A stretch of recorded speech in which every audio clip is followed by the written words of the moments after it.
Hey,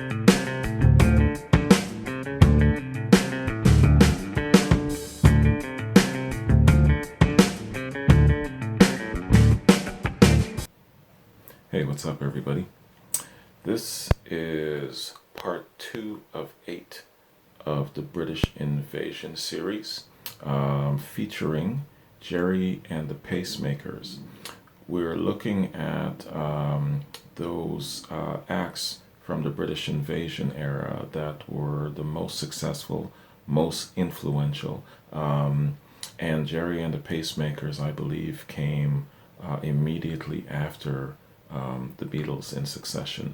So let's check out a little bit of their bio. I'll feature a double shot of their music and then a little bit of commentary at the end in closing. All right, let's get it.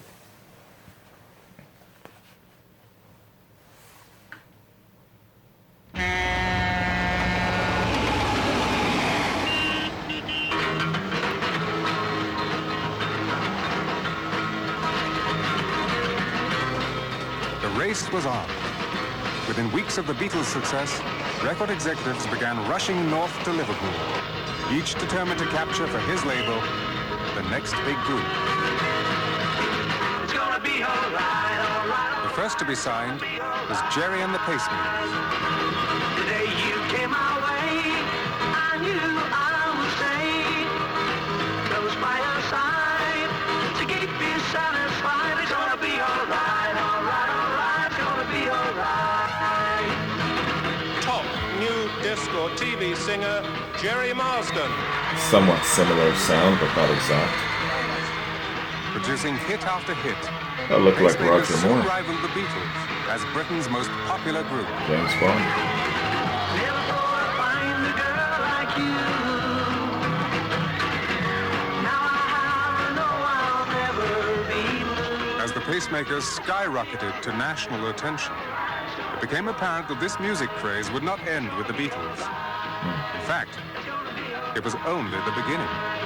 It's gonna be alright. Somebody was really smart at the helm of that, recognizing that there was a similar sound that they could market, capitalize on.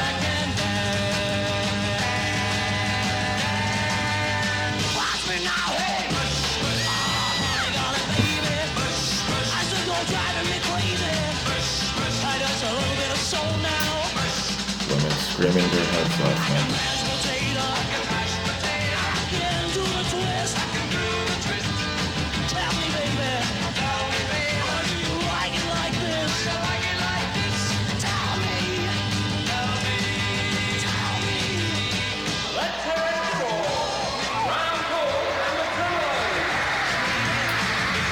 They influenced everything around them, not just music, but also culture and fashion and Suddenly, Media. no one could say who'd go to the top next. Any provincial kid could think, it might be me. okay. So Gerry and the Pacemakers. So they were pretty much loaded second in line to succeed the Beatles. Or yeah, how did it go? I think the Beatles were in America at that point, and then the management decided to get someone to kind of step in their shoes in Europe, and Gerry and the Pacemakers became that shoe-in, I think.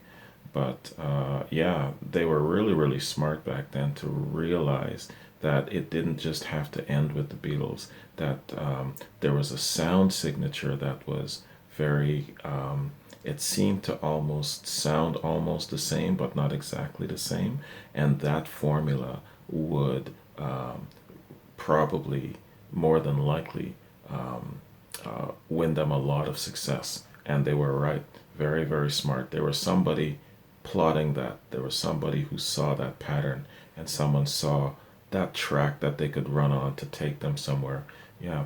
So let's do a double shot here of Gerry and the Pacemakers. and starting with their first track. Let's go.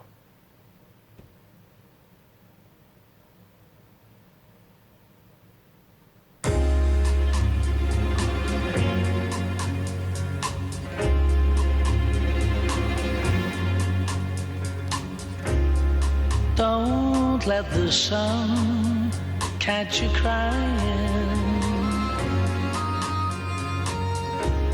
The night's the time for all your tears. Your heart may be broken tonight, but tomorrow in the morning light, don't let the sun catch you crying. Catch You Crying. My mom used to play this. The nighttime shadows disappear, and with them go all your tears. For the morning will bring joy for every girl and boy. So don't let the sun catch you crying.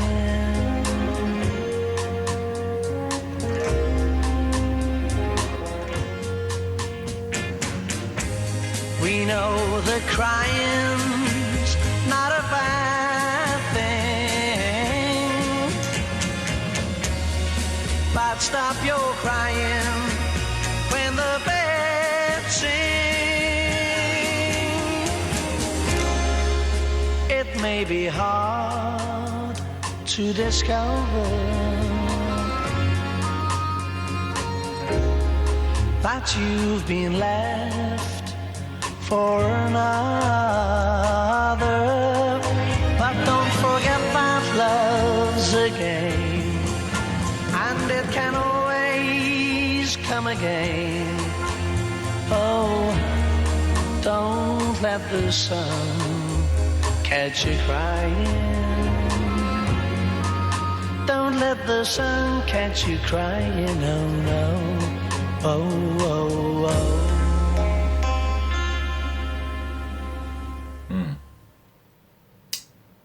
Excellent. Very good. Yeah, I know this tune.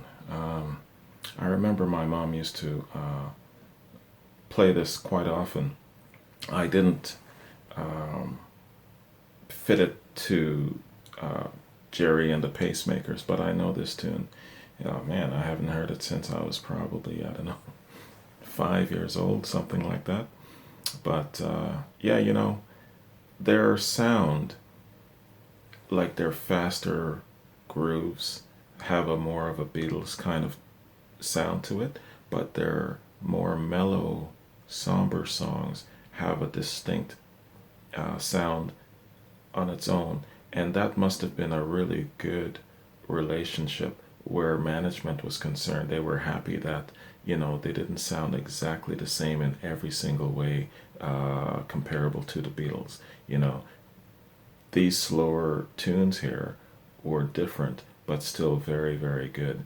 And that's more than you can hope for being a manager, being a promoter, you know, or an investor, all of those different people involved in the music game who had a vested interest in the success of Jerry and the Pacemakers and the whole movement. So that's really cool. I like that. It's similar but different. All right, man, let's check out their second track here. Let's go to that. Here we are.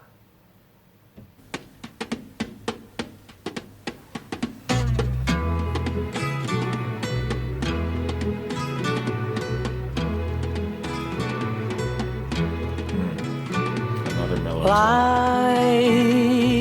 Life goes on day after day.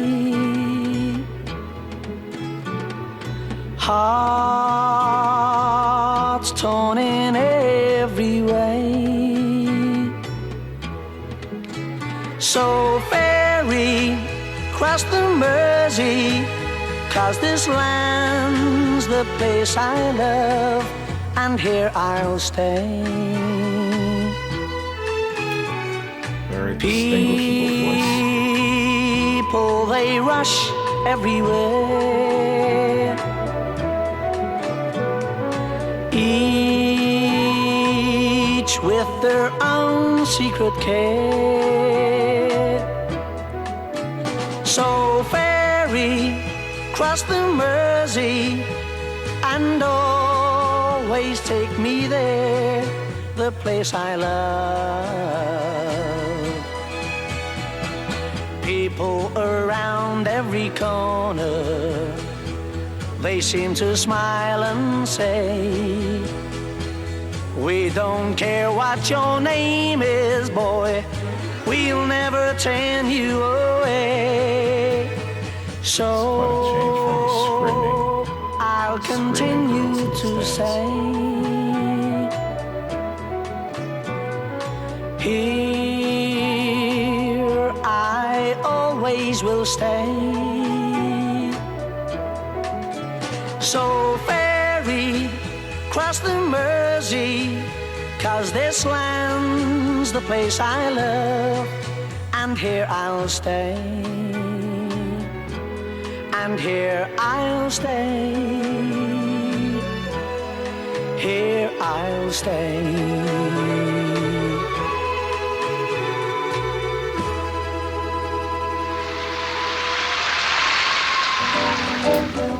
Can I talk to you about Brian Epstein? Oh, certainly, That's not yes. What's he mean to you as Brian? your manager? Oh, money? No, serious though. He's done a lot for us, you know. He tells us all kinds what to do. And, yeah, made us wear suits Brian, and everything. yeah, Yeah, manager looked of better and Beatles. everything. Manage these guys. Okay, that's it. Okay. Yeah, that's right. Brian Epstein, I believe it is. Same manager for the Beatles. Also managed these lads. He was a very smart man. He knew that he was onto something with the sound, and that it would carry forth beyond just the Beatles alone. And here comes Jerry and the Pacemakers with a similar sound, with their fast stuff, but a very unique and distinct sound with their slow stuff, still very, very good. And so there's enough contrast, but also enough similarity to really continue to promote this wave of popularity and the sound that it was promoting. So man, Brian Epstein was really, really smart, and it was probably not just him, but they really saw into the future, where this sound is going and what they can do with the sound. So yeah, man, they all made themselves very successful based on that. So Jerry and the Pacemakers, these two tunes, I know both of these tunes. It took me a little while to kind of connect the first song, Don't Let the Sun Catch You Crying, but I recognized the second song almost right away. And I remember as a kid, someone was explaining to me what the content meant. And they're singing about the Mersey River, and the Mersey River being close to, I believe it was Liverpool, where the Pacemakers and the Beatles are from. And there was also a sound coming from there. There was like a catch sound. Maybe I can call it the Beatles sound, because they all came from that same area. And there was a sound known as, I think it was the Mersey sound or something like that, or the Mersey beat.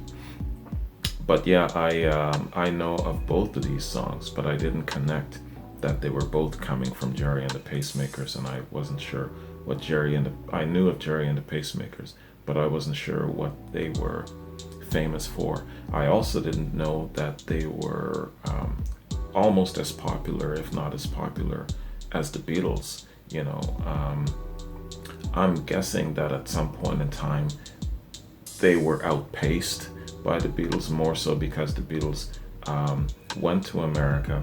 I imagine that, you know, the Pacemakers also went to America, but it's a question of how long did they stay. I think the Beatles just stayed, but I'm pretty sure the Pacemakers went back to Europe. Yeah, I'm pretty sure that's what happened. But I think that really, in a sense, the Beatles, with the exception of maybe the Rolling Stones, pretty much outpaced a lot of the contemporary British invasion bands back then, you know. So, but Jerry and the Pacemakers, I really like their distinct sound, especially with these two slower grooves. They, his voice is excellent for the songs that he's singing. It's very unique. It stands out.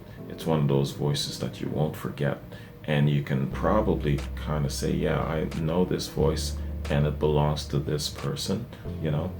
Even in my young days, at 5 or whenever, when I first heard these songs, I said to myself, yeah, you know, this voice belongs to this person, and this is the memory that I have attached to it.